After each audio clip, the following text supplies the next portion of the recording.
Bon, petite update de ce bloc qui vient de se terminer. Étant donné que j'avais plus de dynamique, vu que je suis tombé malade au début de la semaine 3, je me suis dit, bon ben en fait, je suis obligé de continuer mon bloc donc sur la semaine 3 et 4 parce que j'ai une compétition dans un mois et quelques. Du coup, je suis obligé de garder ce timing. Je vais essayer de terminer le bloc du mieux que je peux. Et je me suis un peu trop laissé emporter par l'idée de me dire, vas-y, je vais pousser la machine. Déjà, j'avais grandement sous-estimé le désentraînement induit par la maladie, parce que j'ai loupé un SBD, j'ai perdu du poids, 1 kg et quelques. Là, je suis bien revenu. Je suis à 81,2 en moyenne. Donc, je suis bien revenu. J'étais à 82 avant. J'ai sous-estimé la quantité de courbatures que j'allais avoir. J'ai eu des courbatures de malade mental aux adducteurs. Juste après mon squat de retour, qui ont continué sur les séances qui suivaient. Là, j'ai plus rien. Ça va beaucoup mieux.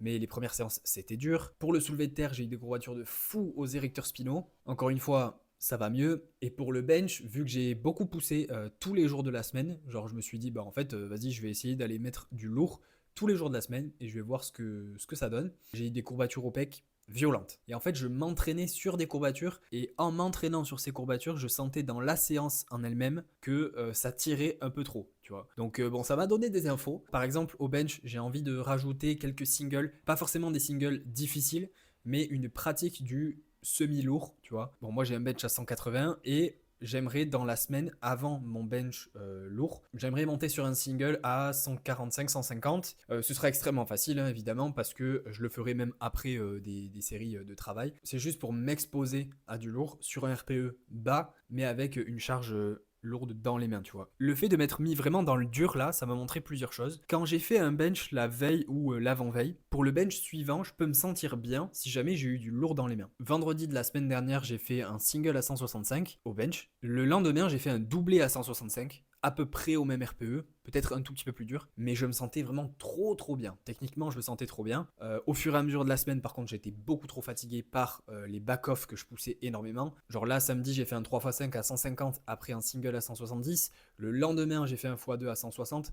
Là, c'est trop, tu vois. Genre 170 et le lendemain 160 x 2, c'était beaucoup trop dur. Et c'est là où j'ai commencé à avoir vraiment mal au pec. Mais ça m'a donné une info, c'est que si j'ai un single la veille ou l'avant-veille d'un single lourd, bah, je vais me sentir bien, je vais me sentir limite mieux que si j'en avais pas eu un, que si j'avais fait que du léger.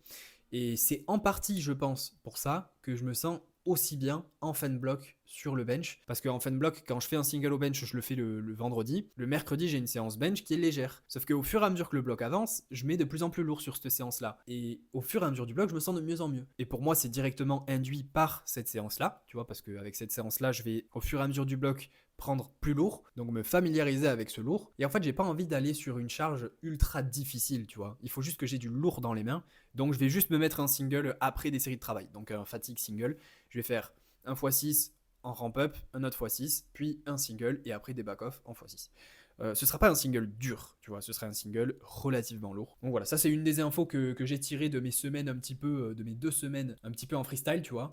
Je me suis dit, bon, je vais garder ça parce que ça a l'air d'être intéressant. Autre truc aussi que j'ai remarqué, parce que j'ai re-regardé des anciens blogs que j'ai fait, le blog de compétition de janvier notamment, et je vais rester sur 2 squats, 2 terres, mais je vais agencer un petit peu différemment mes jours secondaires, parce que là, bon, le dernier bloc, celui-là, j'ai rien pu faire de très productif dans mon bloc parce que j'étais éclaté à cause de la maladie et du désentraînement. Mais le bloc dernier, j'ai vraiment bourriné de fou sur tous les formats, au squat et au terre. Et à la fin du bloc, j'étais très fatigué, mais j'ai quand même réussi à faire des perfs qui étaient corrects. Genre, j'ai fait 230 x 1 au squat, mais dans le dur. 210 x 4 juste après dans le dur aussi. Au terre, dans la même séance, j'ai fait 265 x 3 et 250 2 x 4. Genre, j'avais vraiment beaucoup de bonnes perfs dans la même séance, mais beaucoup de fatigue aussi qui était induite par tout ce que j'avais fait dans le bloc et notamment par mes jours secondaires qui étaient vachement poussés.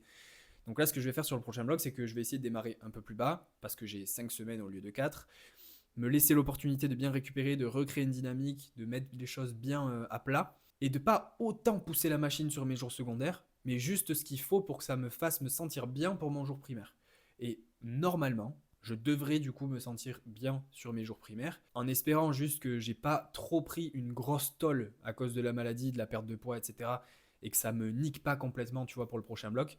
Mais normalement, avec 5 semaines d'un bloc bien agencé, bien établi, je devrais me sentir bien à la fin de celui-là et donc à la compétition, tu vois. Donc voilà, finalement, ça faisait un petit moment que j'avais pas changé trop de choses au bench. Au squat et au terre, c'est du détail que je change parce que je pense que mon format d'ensemble est plutôt bon. Je pense que c'est juste un problème de gestion de la fatigue qui m'empêche de performer correctement. Et au bench, je pense qu'il fallait que je change quelque chose.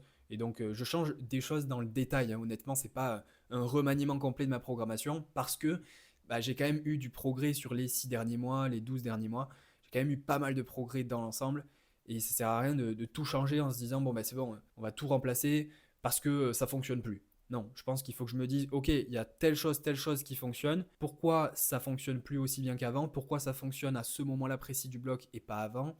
Et essayer d'identifier un petit peu les solutions que je peux avoir. Et c'est pour ça que je suis arrivé à cette conclusion au bench de bon, ben, je me sens très bien en fin de bloc, ce qui est quelque chose qu'on veut, tu vois. C'est pas forcément nécessaire de se sentir très bien en début de bloc, mais si je chope une dynamique sur la troisième, quatrième semaine, bah, c'est un peu chiant, tu vois. Autant essayer de l'avoir le plus tôt possible et de la faire progresser davantage. Et donc, au lieu de terminer à 180, essayer de terminer à 182, 185, tu vois. Donc voilà, essayer de progresser en fait. Donc pour le bench, selon moi, il me faut un tout petit peu plus de lourd. Pas des séries très difficiles, mais un peu plus de lourd. Et pour le squat et le terre, au contraire, c'est plus bon, ben à chaque fois à mes fin de blocs, je suis vraiment fatigué. Les blocs sur lesquels j'accumule beaucoup de travail, j'arrive à bien performer sur 85% de mon max. Mais dès que je vais un peu au-dessus, c'est vraiment, tu vois, ça commence à se briser comme un château de cartes parce que je suis juste trop fatigué pour exprimer ma force. Et donc, il faut juste que j'essaie de mitiger ce stress-là sur l'entièreté du bloc et essayer d'arriver sur mon pic de forme quand ça compte à la fin du bloc. Sur le bloc, juste avant la compétition de janvier, j'avais senti que j'avais un très bon niveau de forme et une fatigue pile ce qu'il fallait au soulevé de terre sur la semaine 3. Et sur la semaine 4, j'étais un peu plus fatigué. Et sur la semaine 5, pareil, tu vois, j'étais un peu plus rouillé que sur la semaine 3. Donc j'ai essayé d'observer qu'est-ce qui s'était passé exactement dans la semaine 3 de ce soulevé de terre-là, où j'étais trop bien. Et du coup, je vais essayer de répliquer ça sur le prochain bloc. Là, il y a beaucoup de blabla et beaucoup de théories. Maintenant, il va falloir les appliquer et voir si finalement j'avais raison ou si j'avais tort. Dans tous les cas, bah, je donnerai le maximum pour me sentir le plus prêt possible pour le jour de la compétition. Là, on est le 10 mars, c'est début du dernier bloc avant compétition. Le bloc va durer 5 semaines et à la fin de cette 5e semaine, j'aurai la compète et je tenterai d'aller chercher de nouveau les minima, donc 720. Pour faire 720, il me faut un truc du style 255, 180, 285. Ça, c'est ce qui semble le plus logique, le plus faisable, mais il faudrait que je prenne le plus d'avance possible sur le squat et sur le bench. Et dans le meilleur des mondes, tu vois, il me faudrait 260, 182. Je sais pas si je pourrais faire plus, honnêtement. Et pour le terre, du coup, ça me permettrait d'aller chercher une barre juste à 277, tu vois. En fait, l'idée, c'est vraiment d'aller chercher le plus possible au squat et au bench pour que le terre, j'ai pas besoin de tirer une troisième barre et que la troisième barre ce soit full bonus, tu vois. Ce serait le scénario idéal, mais bon, pour ça, il faut être plus fort. Donc, si je suis pas si fort que ça à ce moment-là et que du coup je peux pas faire ce plan-là, bah du coup je vais devoir faire la même chose que ce que j'ai fait en janvier, hein, c'est-à-dire essayer de faire 2,52, 2,55,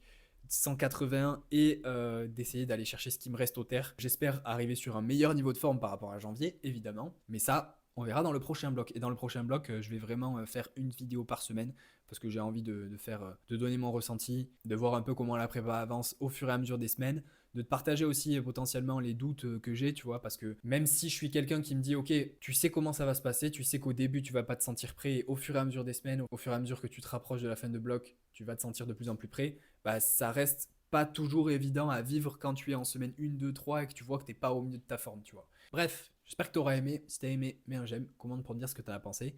Je te dis à la prochaine, reste positif, peace.